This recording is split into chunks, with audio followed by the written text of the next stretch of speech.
Hello family members, আমরা আজ বেটা ফিশের ট্যাঙ্ক পরিষ্কার করব এবং এর ভিতরে কোন কোন কালারের কতটা বেটা ফিশ আছে সব তোমাদের দেখাবো। ঠিক আছে, তোমরা ভিডিওটি শেষ পর্যন্ত দেখতে থাকো। তো আমাদের পরিষ্কার করার জন্য এই ট্যাঙ্কটাই যে মাছগুলো আছে সেগুলো বাইরে বার করে ট্যাঙ্কটাই পরিষ্কার করে আবার মাছগুলো দেওয়ার কোনো প্রয়োজন নেই, কারণ আমাদের এক্সট্রা ট্যাঙ্ক আছে এবং এই এক্সট্রা ট্যাঙ্কে এখানকার 50% ওয়াটার আমরা ট্রান্সফার করে দিয়েছি অলরেডি। এখন আমরা বেটা ফিশগুলোকে একটা একটু করে তুলে এই ট্যাঙ্কে শিফট করব। মাছগুলো ডাইরেক্ট এখান থেকে চলে ওখানে ছাড়ছি, কারণ জলের টেম্পারেচার একই আছে এবং অ্যাক্লিমেশন করার কোনো প্রয়োজনই নেই।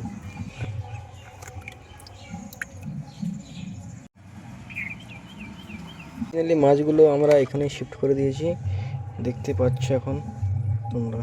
এবার আমরা এখানে 50% নতুন ওয়াটার অ্যাড করব এবং কিছু প্ল্যান্ট অ্যাড করব। ওয়াটার চেঞ্জিং এবং ট্যাঙ্ক পরিষ্কার করা দুটো এখানে কমপ্লিট।